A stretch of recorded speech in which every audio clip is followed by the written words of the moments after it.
Hello everybody, welcome back. So today we're going to look at the games for the Torquay Riviera Congress. I went all the way down to Torquay. I stayed in a hotel. It was like a converted Airbnb. So it's like a 7 hour train journey, right? It's a long way. And you go through Devon, which is a beautiful place. You go through like Exmouth. You go through places like Dawlish, which are like quite legendary. You're on the right on the English coast, and then obviously you end up in Torquay. And the tournament took place in the Carlton Hotel. However, the first round I was a bit nervous because so I'm going to make this a two-part video. I think I'll show a couple of games from the early part of the tournament and then a couple of games from the later part of the tournament. So I went to the venue, which I thought was the Riviera Centre, because it's called the Torquay Riviera. I should have checked the entry form, very stupid. The Torquay Riviera Congress. However, when I got to the events part of the building, which is the Torquay Riviera, well, the reason I went there was because we always had the British Championships in the Torquay Riviera Centre, right? So I went there on the would have been on the Saturday, I think, last Saturday. And when I got there, the events part of the building was closed. I didn't have my phone on me. My hotel was like, you know, I was going around the wrong way to begin with as well. I was going all the way around the bay, which is like a 20-minute walk. And I only found out later I was only about a 5-minute walk from the venue if I went the other direction from my hotel. But I didn't have my phone on me. I don't like taking my phone to the board. You can put them in the boxes, but I'm still paranoid about the phone going off. So I never take my phone with me to just tournaments if I can avoid it. Please leave your comments down below if you've had a bad experience with phones going off. I've had bad experiences in the past where my phones have gone off during the games and that's defaulted me the games or nearly lost me the games. So for that reason, I try not to take the phone with me. Anyway, so I'm in the Torquay Riviera Centre, so I had to ask in the gym for them to Google the tournament, and they looked it up. Fortunately, very kind, the receptionist there, they looked it up and they realised it was in the Carlton Hotel. So the reason obviously it would have cost quite a lot of money to put it on in the actual Riviera Centre. And that venue is really too big for like a relatively small congress compared to British Championships. So I went along now. I'm playing against Morris Staples, and it was a very tough game. So I'll show you this game. It was a surprisingly tough game. You can see the accuracy level for me was not great. It was 92%. So it was one of my worst, probably my worst game in the tournament. But it was a tough. When he went this F5 move, I don't like it when they play these kind of like weird systems. I don't have a very good record against these kind of weird systems where I'm white. Against when they play the mainline right, I feel comfortable. When they start playing weird systems, I feel uncomfortable. And it's kind of the case in this game. And I remember one horrible game I lost to Ian Rogers like years ago in the tournament in Kilkenny, and we went all the way across. We drove all the way across Ireland. It was me, Andrew Horton Kitchlew, Miroslav Huska, Andrew's son, this guy called Leon, and we drove all the way across Ireland. And I was exhausted by the time I got there. And I remember playing Ian Rogers on the Saturday evening and got crushed horribly with white. And he played some kind of weird system with black. Obviously, Ian Rogers is a very strong player anyway, so no disgrace. But yeah, so I played D3. Now the main line is D4, I believe. Or sorry, knight C3 is also, I think, the main line. I think it's something like this, right? And then you take here. I think this is some sort of theory. And some line like this. Now I could be wrong there, right? Yeah, Queen G5, and then they go Queen E2. This is one of the main lines. Knight F6. Carrie Atkins played this as white. Magnus Carlsen. But yeah, lots of theory, and so I wasn't sure about it. There's also other ways that black can play after, obviously after Knight C3. Doesn't even necessarily have to go for that line. Can also play other moves as well. For example, Knight F6 is also a legitimate choice for black. What's the engine saying? It's saying you just grab the pawn and then you take. Yeah, white should be better, but it's tricky. So anyway, so my opponent in this position played f5. I went d3, which is okay. So he now took, which is supposedly the best move. I took back. He went knight f6, again the best move. So I castled, again very logical. I'm not really bothered about him taking the pawn. I feel like I'm just going to get... The taking the pawn's a mistake. I'm just going to get too much play. Queen e2, yeah. It just says already big problems for black because of you're giving up too much development to grab a pawn, and white quickly gets the pawn back. So that move makes no sense. But he went d6. He's also apparently the best move was bishop c5. So again, you know what is the theory on this line? It seems to be acceptable for black actually. And maybe knight d3 you can actually take the pawn. And if you go here, then I go d6, and if I take the pawn, then probably queen e8 is giving very good play for black. Two bishops. A very interesting line. The whole line is very interesting. But my opponent went d6, which was also a reasonable choice. So I understood that his idea is just to play bishop e7 and castles and get quite a decent position actually. You know, he's got this half open f-file, which is quite useful for counter-attacking purposes. There is an alternative potentially maybe of casting on the queen side as well for black. c3 was inaccurate. Apparently I was supposed to go here immediately. Very tricky position to play actually. I mean, here you go here. So you're even allowing moves like knight d4. No, it doesn't like that anymore. So it says here first, right? And now here, because if knight d4, then I can probably get away with g4. But yeah, this looks okay for black, to be honest. I mean, knight d4, I guess g4 is good, right? Yeah, and stuff like this just doesn't work. Yeah, there's knight e5, yeah, typical trick, right? And it's like I showed to these kids. So c3 is inaccurate, it's a bad move. It looks normal though, because I want to play queen a4 or... But it says it's a bad move. Queen d7, what was... Yeah, or knight c3 has also been played. And if you go here, I'm worried that he's just going to castle and get a good position. So I'll go here, but then he goes back. Like, what is white? How is white making progress? Saying the best move is bishop b5, but you just come back. I mean, what have I got? So I have to allow this. Yeah, I was actually looking at lines like this. Maybe with a pawn on c3, I was looking at it. And then you go knight e6. There's some hope there, but it's given a very crazy kind of variation, which I wouldn't feel comfortable playing. This is white. My knight sort of looks out of the game. I wouldn't like this line. I must admit, I think black was better. The engine seems to think it's acceptable for white.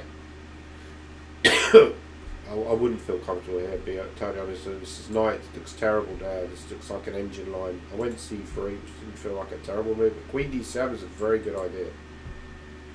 And the idea is you go a6, or you just go bishop e7, and bishop c4 can always be met by knight a5. So if I went there to try and stop him later, let's say I went there and he went there, and if I went here now, he's got knight a5, and he will get the castle. So that's all very important, but he went a6, which is probably not too bad either, and he went queen e7, which... There's no theory here, but queen e7 is a good move. and I was getting frustrated at this point. I thought, you know, okay, I think bishop g4 was not the most accurate. Yeah, you should just go here. And I was getting frustrated. I thought, I've got no advantage. Okay, I'm playing an older guy who's not that high rated, so there's a good chance. I mean, you know, Keith Arkle wins a lot of these tournaments in the Torquay area, not just the one that I played in, which he's won 26 times. Incredible record. But you also have to say that a lot of the players are older. You know, a lot of the players playing in that neck of the woods are players who retired. They want to live in Torquay because it's a nice area. It's a nice holiday, or they may be coming from a little bit further out. It's a nice holiday tournament for them. So they are older, these players, but they're also not mugs. You know, they're good players. Like this guy, obviously shown in this game. That it was a very tough game for a round one game. I wasn't expecting it to be this tough. I thought I'd win fairly comfortably. But I think that was a mistake. You know what I was expecting? I was actually expecting to castle, and after A4. So he was worried that I'm way ahead on the queen side, which probably I am, but I was concerned that he might just go here. I wasn't certain. I thought his idea is maybe just to go C6 and then D5. So say if I went B5, and then he could go A5, and then close it up. And then knight D7. Maybe this isn't that great for black. You know, or like here I could also play A5 and then C6.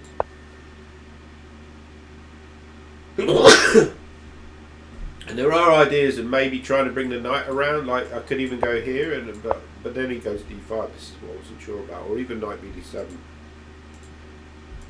and prepares this move. I mean, this feels, actually the engine says it's terrible for black, which is interesting. So it doesn't like castles. It says you even lose a tempo, or maybe could you go there as well? It's awesome.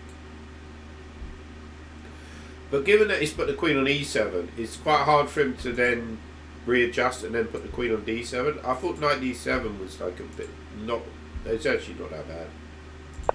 And I went queen D3, and he played H6, which was also top move. Yeah, and I wasn't sure here because I saw he had ideas of going knight B6, and I was starting to, an A5 sometimes as well. In fact, knight D8 is also a very important move. At some point, maybe you could even play knight d8 here and try and bring the knight round to e6. It's quite easy to miss that plan. He went knight b6, and once he went g6, I was like, that looks like a bit of an ugly move. I didn't really understand that move, but I eventually understood he wants to put the bishop on g7, and I need to do something fairly quickly. So what I wanted to do, I wanted to go maybe here with the idea knight d2. But I thought his idea now is to go bishop e6 and castle kingside very quickly. But he told me after the game that he never wanted to castle kingside, which slightly surprised me. So whose move is it here? It's black's move. Bishop e6, yeah, this looks fine for black. This is what was worried me in the game. So I decided to go knight e3. Which leads to a very sharp position. I wasn't comfortable about this decision because I thought my king on g1 is not great. He went queen f6, and I wasn't comfortable about king g2. I wasn't happy about knight g4. Knight g4, I was worried about queen h4, and I thought eventually she's going to go h5, force me to come back. And king g2, I was worried about maybe rook f or h5. And then prepare rook f8. I mean, you could even just think about castling queenside as well. And there was also a concern that he could go knight e7, g5, knight g6. Was another option for black. I thought it was very unclear. And I started to think I might even lose this game. You know, if he plays 4 or 5 good moves in a row, I start to overstretch. If he, nightmare scenario that he's going to lose, I'll come all this way to try and stop Keith from winning. To try and stop his golden run of wins and, win for myself. And the humiliation of losing the first game is looming large. So, he doesn't like this actually. Yeah, I think h5 is a much better option, and try and bring the rook to f8. Also knight e7. So, funny enough, when he castles queenside, a4, I'm quite far advanced on the attack. It says so. Let's look at a line like rook f8, queen e2, knight e7, a5, and then b5. So clearly, if he takes, I'm not probably going to take the queen allowed his check, but I'm going to go a6. That's what the engine wants. It wants like takes a6, and then you got a big attack. It's just too nasty. So very dangerous play for both sides actually. But h5. So I went bishop d1. As soon as I went bishop d1, I thought, hang on a minute, I'm just allowing him to castle king's side. But I did then see that maybe I could go king h1, rook g1, and I'll get reasonable play down the g files. So I sort of calmed down a bit. But unfortunately, he went king f8, which I didn't like that move at all. I just thought it was a very strange move to go king f8. He should castle king side. He said he didn't want to castle king side, but surely it's better to have the king on h7 than on f8. Where king on h7 defends g6. King on f8 is always exposed. So I thought after king f8 it was almost like the fatal mistake. But started to play, even now I started to play again. You know, a lot of players would just allow me to go a5. He went a5 himself. Now, during the game, I calculated something very weird, a very weird line. I calculated this. I wanted to go queen b5, and when he takes, I go a5. And I thought this is quite strong because takes, a take. Sorry, and I think he's got big problems because even though he's exchange up, and maybe even the pawn up as well, I'm threatening to queen. He can't go here because of knight e5. If he goes here, then queen b7 just looks very good for white. Bishop b3 is coming. We can defend maybe that threat for a little while, but looks really bad for black. So I was quite happy with that variation, but there was something I didn't quite like. Maybe after here I thought, you know, what's the threat? Maybe the threat is knight d5, right? I think the computer does like queen b5, and it was one of my better options, but yeah, it's tricky because I think this is almost borderline lost, right? So I probably should have gone queen b5. I went bishop d2, which was a safe alternative. And Morris again played a good move, h5, which I kind of overlooked. And I went knight d5. I decided, look, now I need to act. You know, if I don't act, he's going to go here. Maybe put a bishop down. Maybe even exchange the bishop with a knight.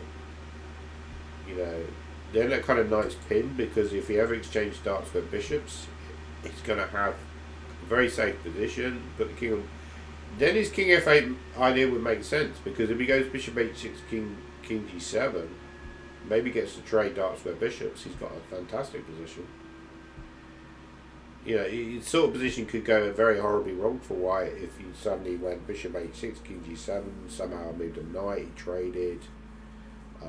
Then he quickly goes knight e7, g5, knight g6, knight h4. I could just collapse. So I decided I got to start playing forcing play. You think about these old games, Garry Kasparov, he always used to be very good at forcing the issue at the crisis moments with tactical play and sharpen up the play. So I went knight d5. I mean, king h1 actually maybe was a better option. Yeah, king h1, and then it's saying rook g1, and then you just got a good position. I went knight d5, which is also fairly dangerous. So it says I should take and go c4. I did consider that option, I'll be honest, but I went f4, which is a very sharp. This is my sharpening of the game. Bishop f3, yeah, this is the correct. Here immediately is bad because of queen g5 and this pawn this week. So I have to go bishop f3 first, but now I thought, well, look, this is trying to punish his king f8 move. Because his king f8 is exposed, right? So it's giving him practical problems. Now, I didn't see this idea go bishop e5. I think I noticed it later, but that's actually a very good option. And to be honest, it's a position where white could lose. Just white is a pawn down. 2 pawns down, maybe. I'm probably going to get one of the pawns back, but it's saying take. And if you take with a rook, I'm going to have c4 and then good play. You even give out the exchange because black king is so bad. But now it's changing. Now it's saying black is better. But he took there, which I think was some sort of mistake. Once I went rook e6, I was quite happy. And again, he should try and block me with bishop e5, but he took there, which is a big mistake. And now his king is just way too exposed. And I actually saw this line that I could go rook g1. And if he goes queen here, then you take. But I wasn't sure about it. I thought, you know, what happens if he takes here? But apparently this is just dead lost. What I missed was that this is just dead lost.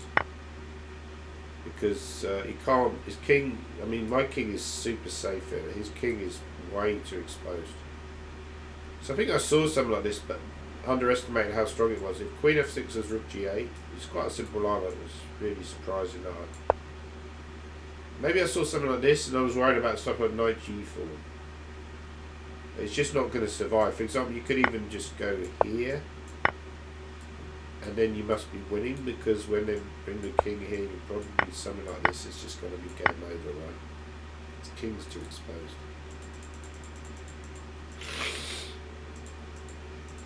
Yeah, because if he takes here, this is just crushing, I think. You know, queen takes, and then, you know, he's pinned everywhere.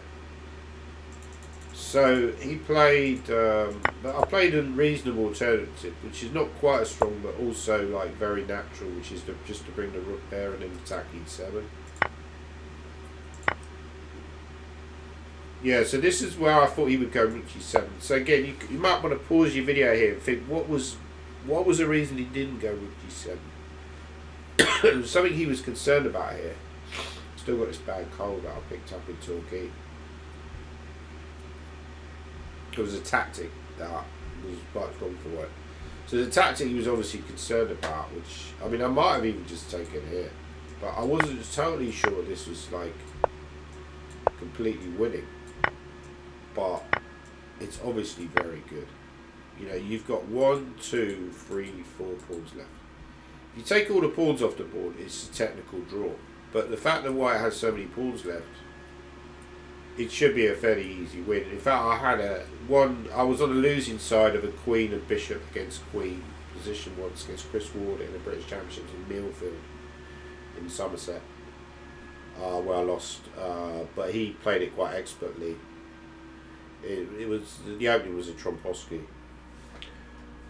But this game would probably end up being quite an easy win for white from here. Yeah, it's saying like plus 5.4, so basically no hope for black. So that was the tactic that I think maybe he'd overlooked earlier.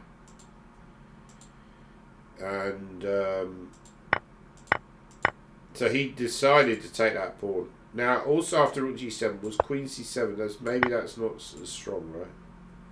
Yeah, so I should go for that rook e7 tactic, and it should be winning, but I'm always reluctant to go into technical positions when there's tactical opportunities available. This is a weakness of mine, you know. Even ones where you're completely winning, like now rook g7, rook takes e7 line. But yeah, I thought he might try knight f5 as another, but knight f5, no, that leaves on the spot to rook f6. So he can't try knight f5. So he's actually, his choices, like rook e8 looks bad because he's pinned. And there's probably several, well, rook f6 again wins for white. So there's more than one alternative. So really he's only got a couple of alternatives. So he decided to take that, but now I played like a centralising move, which is a strong move. Queen d4, attacking the knight. And now the game is more or less over. And yeah, I went there, and apparently this was actually the simpler win, which I missed. Because he can't go to e7 because he'll get mated with the queen e5 check. Like here, it's going to be mate. In fact, you can even take here, and that's horse checkmate. Because king c7, queen d7, or king there, queen e6, or king e8, queen e6. And also rook f7 is fairly obvious as well. That's also horse checkmate. So I should have seen that really, because that's a fairly standard tactic. And yeah, if he takes here, I mean, basically this is just like kaput, right? I mean, that move wins. Even bishop e2 is also completely winning. So by this point the game is more or less over, but I decided to take and take. And this is also winning because you're going to win the queen by 4. So if he goes to e7, I've checked and rook d7. And the thing is, it's not a position where black can survive with the rook against the queen because of there's too many pawns left on the board. So he went there and I went queen f6 and he resigned because if he goes here, I can just win the queen with rook e5. If he goes to d7, I have forced checkmate with queen e6. Followed by either queen g8 or rook d5. So he has to take, and this is just dead lost. Like if he goes here, I can actually probably win. If he goes to d7, I'm going to go queen d5 and pick up the rook. So he has to go here. And then I'm going to be able to maybe pick up 2 pawns now. I could either go queen c7, queen b7, which is totally winning. But this is also winning. And then let's say he goes here, and then I go check, and then pick up a pawn. So then I'm like a pawn up with the extra queen. So he resigned. So let's have a look at the second game that played in. Also had a nice win against Mike Waddington. It was an interesting win. I played against Chris Baker, who's a guy I've known for many years. I actually shared a house with him, a couple of others back in Crawley in the late 1990s. So when I left, I was sharing a house with Simon Williams and John Naylor in Crystal Palace in Analysed. It was sort of like on the hill going towards Crystal Palace back in the late 1990s. When I left there, Chris Baker said to me, why didn't you come and live in Crawley, right? Do a bit of coaching in that area. So I decided to move to Crawley. Didn't work out in the end, but Chris, I knew him for many, many years, and strong player actually.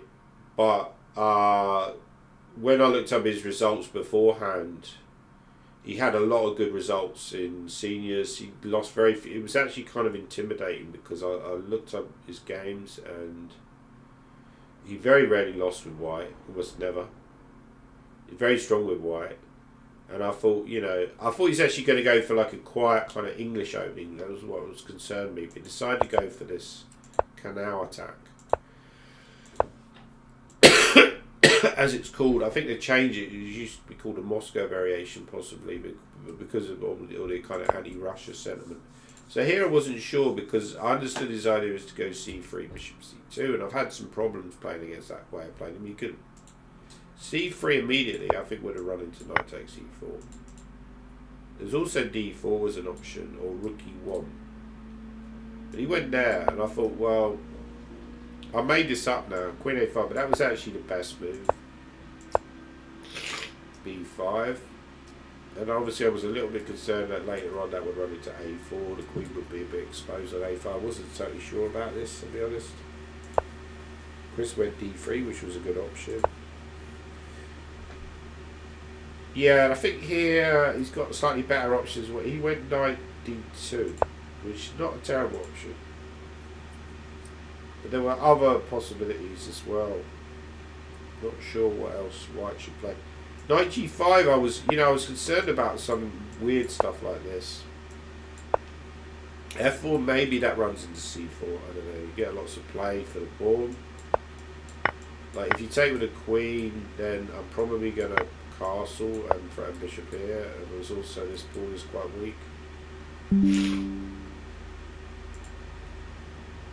So yeah, it's not very good version. But there was another option which was I wondered if you could just do something like this, but the engine just doesn't like it. And it just doesn't like whites. But I just thought it feels psychologically uncomfortable to be defending against an attack. My queen out on a5 looks a bit weird out on a5. I feel like white has practical chances here, to be honest, but objectively not very good. The sort of thing that worried me in the game, actually, the engine says the best... bishop f4 makes no sense, right? It's equal. Black really has no problems here, but... And again, here I was expecting something like this. So I calculated, in this position, I calculated the line... Queen c7, f4, this is what I calculated. Queen c7, f4, d5, e5, c4, e takes f6, knight takes f6, d takes c4, d takes c4, knight c4, b c4, queen c4, bishop c5, king h1. Now I go knight e4. Well, potentially knight h5 is also strong. Knight h5 is also possible, yeah, because also threatening knight g3. But knight e4, and if he goes rook f3, I go knight d6. Hit the queen, also hit the rook on f3. So that was one line I counted. Apparently there's an even better alternative. Apparently, oh yeah, like say for example f4. And say it says here the best move is g6, I think, which is really weird. But the idea is if you go f4, maybe I'll put the knight on h5. But that's what I thought his idea behind h3 was, to go knight h2. I was very surprised when he went e5, which actually wasn't a very good alternative. I mean, also at some point white might be able to play c4. Maybe even c4 here is an interesting alternative. It already says that black is slightly better, yeah, because I'm very, very well developed. But Chris went e5, which was solid but not the best. Now here I made a mistake. I played too casually. I played queen d6. Mistake. By the way, I've had to put this game for a bit. I didn't write down this. So the other games I found the score sheet. Hang on. What happened there? Why is it doing that? Hang on, let's just go back to that game. For some reason it's going bonkers. Why is it doing this?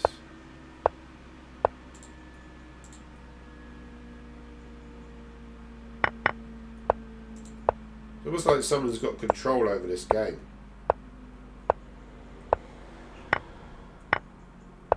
This is weird.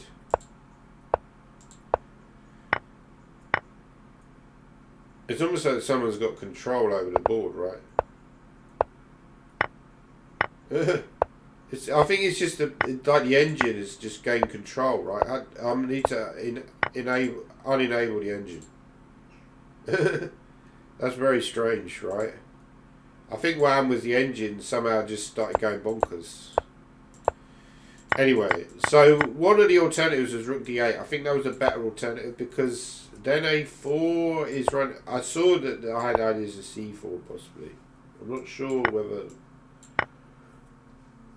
black is doing very well here, but maybe even queen d5 actually is a move, because if you take out the pawn and then you're hitting here. So maybe I think this is good, but then maybe you don't go c4. You maybe do something else, right? Not sure what else you do. Yeah, I've also hacked into my study, but I think it's just the computer going a bit bonkers. So a4 is still, yeah, it doesn't look. I mean, Keith Farkle said, well, I showed him the game later. We were down the pub. I showed him the game. He likes these kind of structures for black because your king is very safe. The white king is a little bit vulnerable, especially the bishop on b7. I agree that I think this position is better for black. The computer thinks that black is better, but yeah, maybe just a6 actually and just wait. And then you're ready for stuff with bishop d6. Maybe knight d5. Knight d5 is also, maybe even knight d5 medium. Everybody's not threatened to take because the rook is hanging. Although I suppose you could go knight e4 there, right? And now he's threatening bishop. He's got some idea of going bishop d2. Yeah, it's a very complicated position still. Even though, yeah, I would agree that black is probably better. It doesn't look that obvious why black is better. So I went there and he went a4. And we had something like this. And I went rook here because I didn't want him to trade. I thought he would have traded immediately, actually. Trade a pair of rooks. So I wanted to keep as many rooks on the board. So, yeah, this is where Chris played a really good move, which was c4. Which showed to be his class, because I was like, you know, up to this point I felt very comfortable. I mean, I could have gone here immediately, actually, was another alternative. But I thought he was just going to go here, and when the queen drops back, then play this, and then drop the bishop back, and I thought he's doing quite well. So I was like, c4 really shows his class, really. Like, just play c4, and then you know, like, just kill some of my play, really. So maybe I should have gone c4 myself, but he went c4. Now, I was strongly considering this move, but it's possibly a good alternative.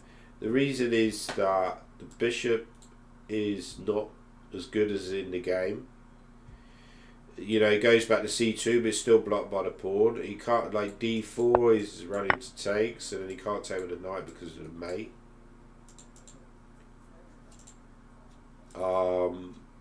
But I decided in the end to take the pawn, and he took back with the pawn, which was a good alternative. I mean, the bishop takes was possible as well, but he took back the pawn. I think that's the best. Yeah, so this is where my instincts were screaming to go knight e4. But I wasn't sure about this variation, like f5. So I calculated in the game, like bishop takes now. If I take with the queen, he's going to take here. And go knight g5. And I thought this is quite good for white, because, you know, he's hitting lots of stuff here. So I have to take with a pawn, probably. Sorry, go back a few moves. I have to take with a pawn, he goes here. Now I'll calculate this line, e3, f3, bishop g3. But I wasn't certain after rook d1 whether black was actually doing well. The computer says it's kind of unclearish. I mean, there is a danger I might just drop that pawn and just be a pawn down for nothing. So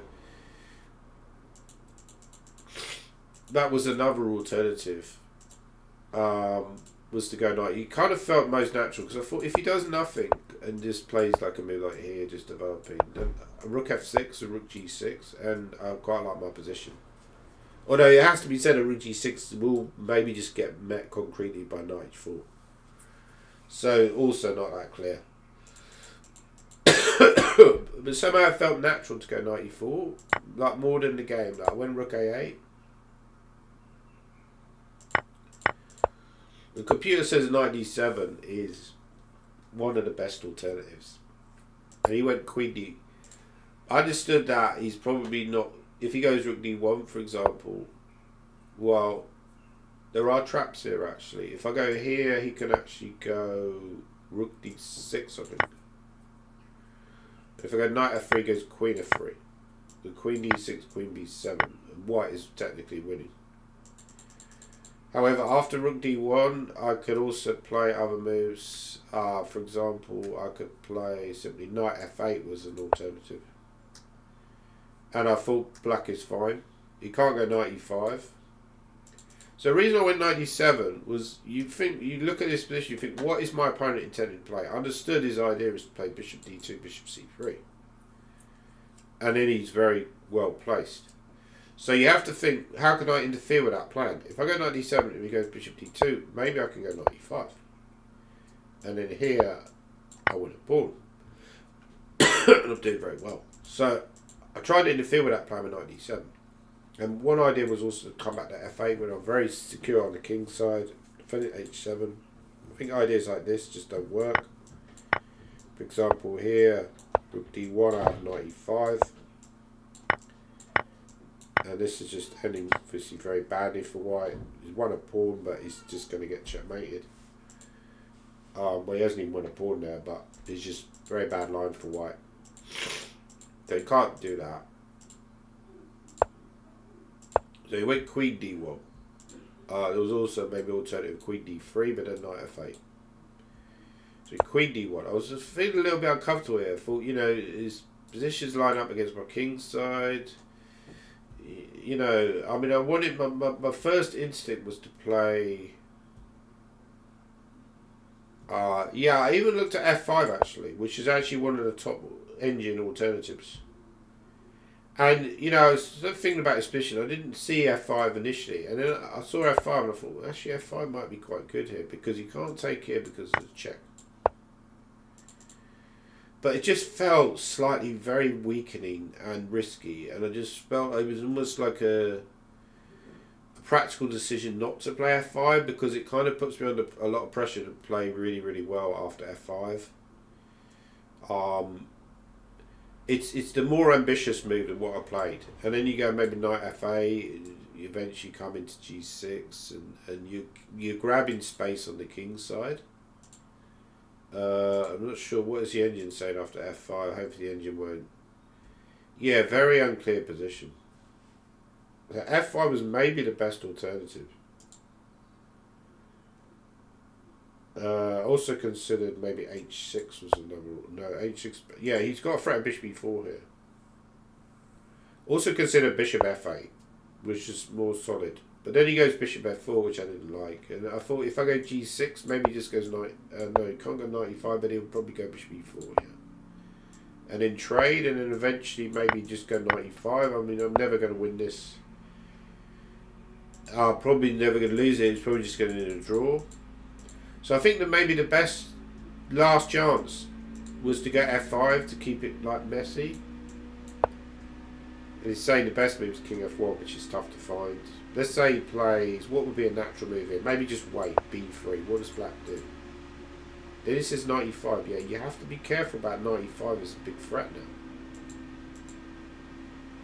Okay, how else could he meet that? Could he go there?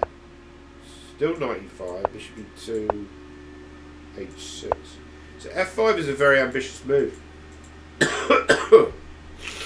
Say king f1, which kills this idea of knight e5, because now he can take and then go to e2.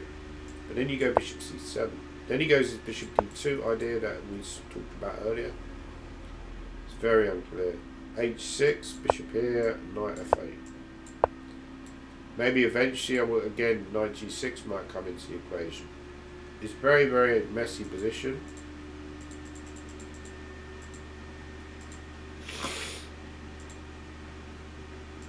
But I went bishop e7, which was a solid alternative. Like, you're not going to lose the game after bishop e7. It's a fairly solid move. You're probably not going to win the game either. Chris went bishop g5. He offered a draw at this point. However, I thought the reason I declined was not because I thought my position chances were that great of winning, but I was thinking that Keith was a point behind, but I was expecting him to win that round. He was playing against this quite good, strong junior called Jack Liu. However, I didn't think he would win, and I thought if he's half a point behind, you know, I got that insurance that I'm a point ahead of Keith at this point in the tournament.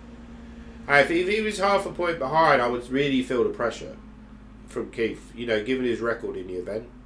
So I thought I've got no alternative other than to play on. I've got to try.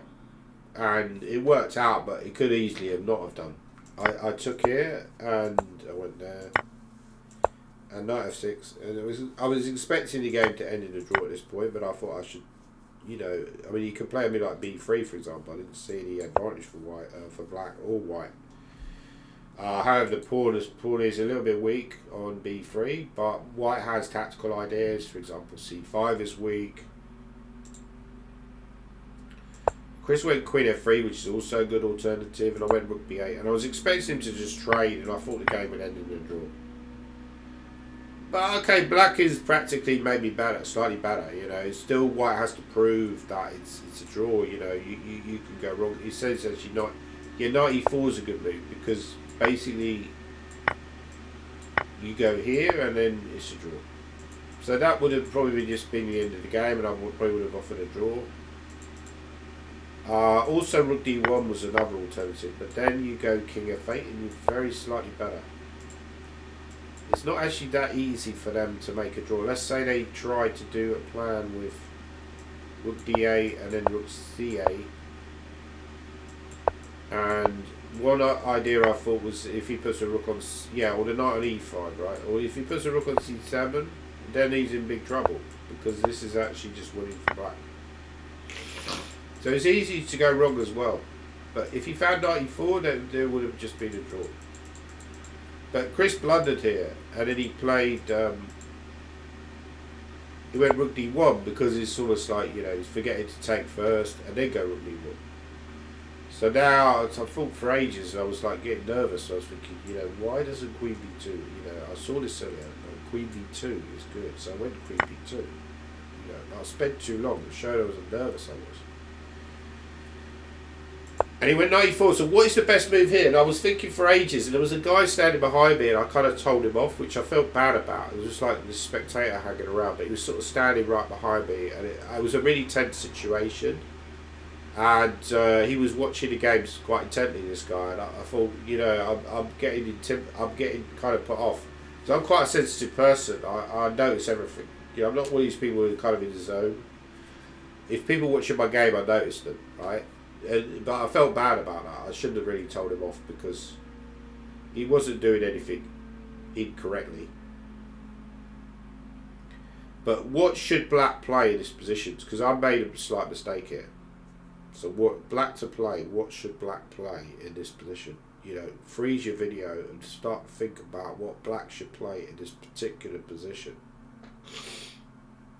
Okay, so what the best move is actually quite instructive, because even when I saw it, I was like,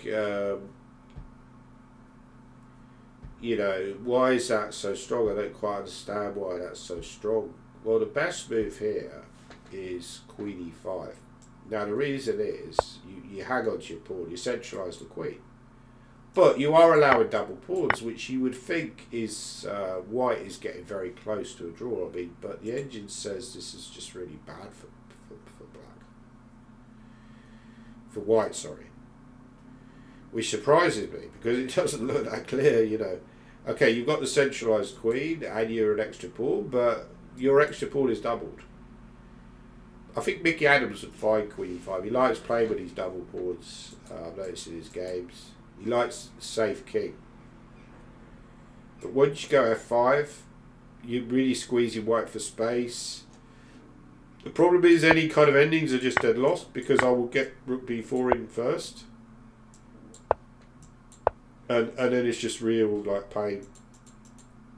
He's even saying H5, because you will always get Rook B4 before they attack your C pawn.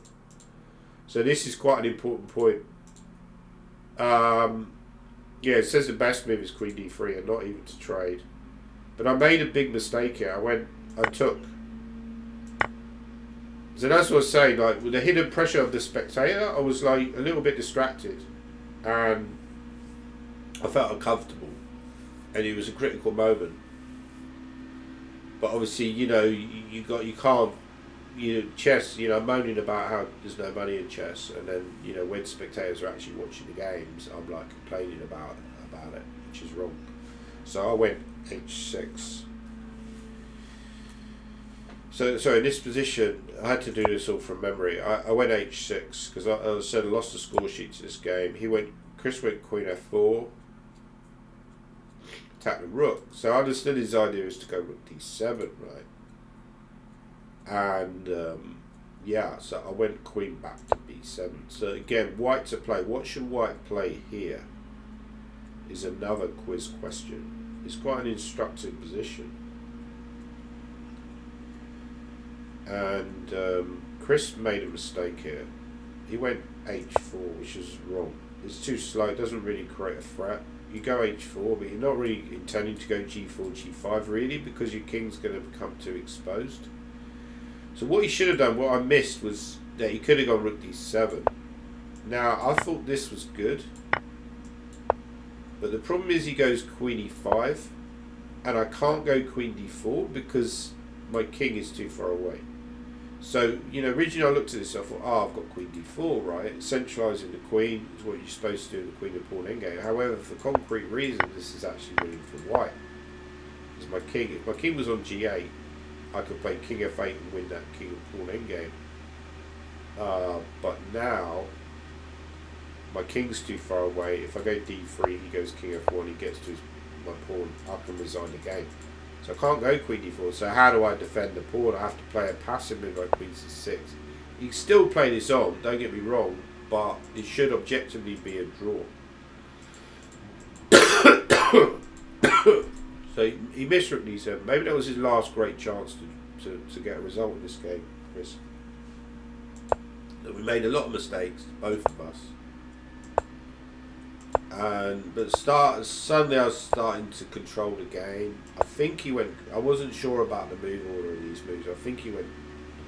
I probably got these move order wrong, but we did get a position like that. I went rook d8 with the idea of controlling the d file,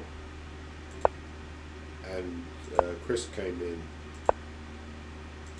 and I went queen d4, and he came back. Yeah, because if he goes in here, it really just doesn't do anything because I've got check and then queen h5. This is quite an important point as well. So he went rook, but now I go here and he went g3. So, okay, this is the last important moment. And I hadn't seen this in advance, but when he went g3, I thought, oh wow, that's a really clever defense, right? Typical Chris, right? Very stubborn player, because his idea is, if I understood his idea, his defensive idea. So what should black play here in this position? So this is the last moment where you have to find a key idea, black to play and effectively win the game.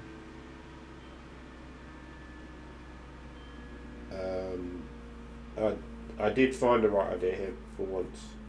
Okay, so I understood his idea is, right, well, one idea is if you go rook a2, that's a losing blunder because check and then queen b1 and then you pick up rook. So that would be very embarrassing.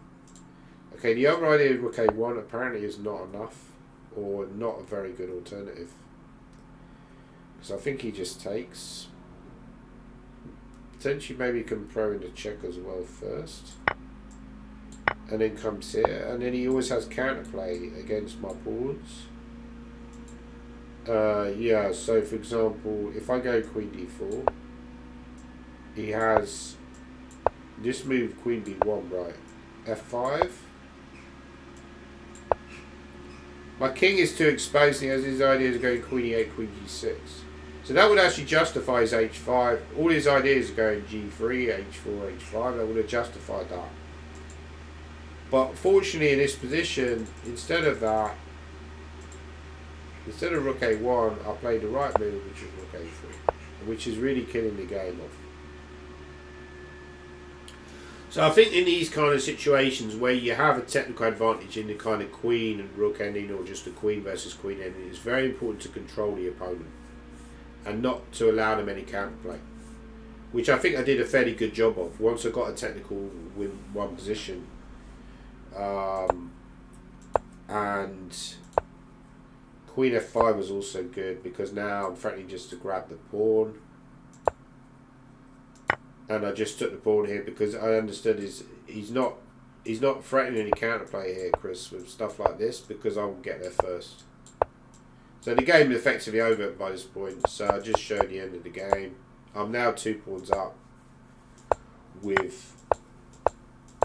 There's several ways to win here, but I went rook f5 and Chris decided to resign the game. So I think that was really the key win in the whole tournament, because Chris is obviously one of the strongest rivals.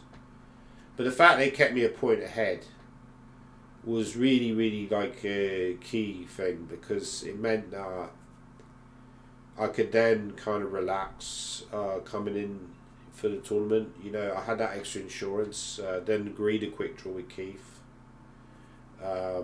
In the following round 5, potentially if I won that game against Keith, I effectively won the tournament by that point. I'm then 2 points ahead of Keith and at least a point and a half ahead of everyone else with only 2 rounds remaining. So I would have killed the game off. So there was arguments for playing as well. Certainly arguments for playing from Keith's perspective. If Keith had won that game with black, then he would potentially have been level with me, and there's 2 rounds left. Anything can happen. We could potentially have maybe tied for first, or if I'd have been affected by the loss, Keith would have been outright first. So I was slightly surprised he didn't try and play as well. I think we both had valid reasons for playing that game, but Keith was like, he wanted to save some rating, I think, and he was like, if I lose that game, I'm bound to have a bad rating performance. Whereas if he draws it, he can recover his rating pretty much, which is pretty much what happened. But a draw kept me ahead, and then we went into the last. So I think the last 2 rounds are going to show in a following video. Yeah, so really that game against Chris was really the key game, and I think Chris was unlucky in the event because he had 2 tough games against me and Keith, and there were 2 very close games, and he lost them both. And I think on another day he probably could have got a result in those games, so at least a draw, maybe a win. So it's like sometimes you just get unlucky. But yeah, so basically, thanks for watching. Anyway, hopefully you found some of those examples instructive. I certainly did.